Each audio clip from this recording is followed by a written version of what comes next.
So let us now talk about the various risks associated if in case you are not handling your personal data properly, and how you can use DPIA to find out those risks, what could be the possible impact, and in the subsequent video we will discuss about how to mitigate those risks.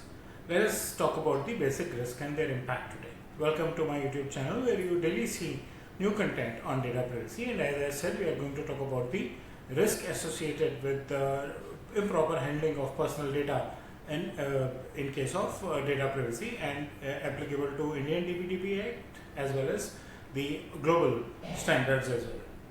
So what is the DPIA, Data Protection Impact Assessment? It's a systematic approach that allows you to revisit your data processing methods. How are you storing data? DPIA Act said 5 processes that qualify you to be handling personal data and under privacy: collect, store, use, disclose, and destroy. If you do any one of these with personal data of anyone, then you are liable to be answerable to the Indian DPIA Act. So the DPIA processes help you assess and evaluate the potential risk associated with the way you are processing personal information. It could be your collecting method, it could be your processing method, it could be your sharing with third parties, right? So DPIA says that go through each of your processes and see what personal data you are handling and how you are handling that, and check what are the risks that you see there and how you can mitigate them. And as I mentioned, we are going to talk about the kind of risks and their impact in this video. So what are the key risks?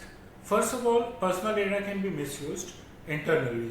Data is available in your office, could be of your customers, could be of internal staff members, but is in access of unauthorized people who are logically not supposed to do anything with it. That data can be misused.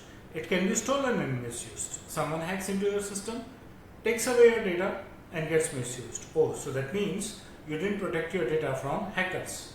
They can first access your systems, then they can even read that data when they take out of your systems. Personal data gets modified. Well, a hacker or an internal miscreant can actually get into the personal data and modify it. So any access with an unauthorized person, even internally, could be dangerous for you. Personal data getting corrupted. So what happens if the personal data collected is corrupted? All processing off, nothing to process now, all tension off, and a lot of tension created because you promised your data principles of some processing and now you are saying I have lost the data. So the availability of data becomes very important, and you should have stored or protected the data somewhere in your systems. Personal data is inappropriately monitored. Well, monitoring can also lead into hacking in a way. Someone can read. Many organizations do apply DLPs so that the operator sitting cannot copy data, send on email, not to personal emails. Well, if they carry mobile phone into the processing area, they can take pictures. I saw a very good practice recently with a couple of bankers. You will receive a phone call, but it's only after you pick up the phone and verify your name that your number and your account number are visible to the operator. And then once he validates your account number with you, then only the real purpose of the call gets visible to him. And this is very interesting, and a couple of times post all these validations we realized that the call was not even required, but it's a very good security measure, right? So this is one of the practical examples where how some organizations have started taking care of personal data of their customers, and gave me a lot of confidence on how they were taking care of my phone number and my bank account details. So what are the impact in case data is misused, gets corrupted, gets hacked, gets modified without authorized person's permission?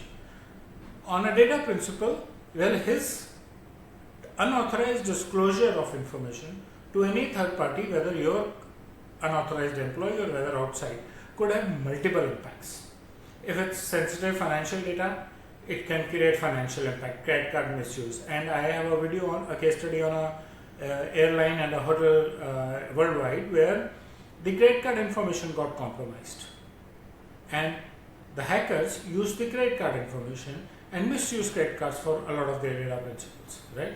What about healthcare information? I don't want to tell my neighbors what disease I am going through, but if my healthcare condition is leaked out, then maybe all the pharmacies around, all the healthcare service providers around will start marketing their products to me, which I don't want. I want to keep it private with myself, right? But then if it is lost, it is lost, and all these can create a lot of social impact, a lot of mental stress on data principles. Right? Some people can get stressed out with smallest of possible things, and some with the larger. But the idea here is that the data has to be secure, right? Now, as far as the fiduciary or the processor is concerned, again, they also have an impact. The customer's trust on them, their own market reputation, two important things as far as doing the business is concerned, right? That hotel is too large a hotel to lose too many customers for very long, because customers need accommodation, people need that airline to travel, right? Especially at discounted prices. But discounted prices, that means you are taking a business loss to regain your reputation. So it's an indirect financial impact.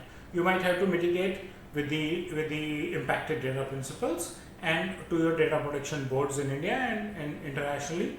So there could be a lot of financial impact, compliances impact even on the data principles and data fiduciaries. So that's about what kind of risks are there and what are the impacts of those risks. I hope you like the content of this short video. Wait for my next video where we'll talk about the controls on these risks and how to mitigate them. Till the time, subscribe to my YouTube channel, share your feedback in the comment section. Thank you.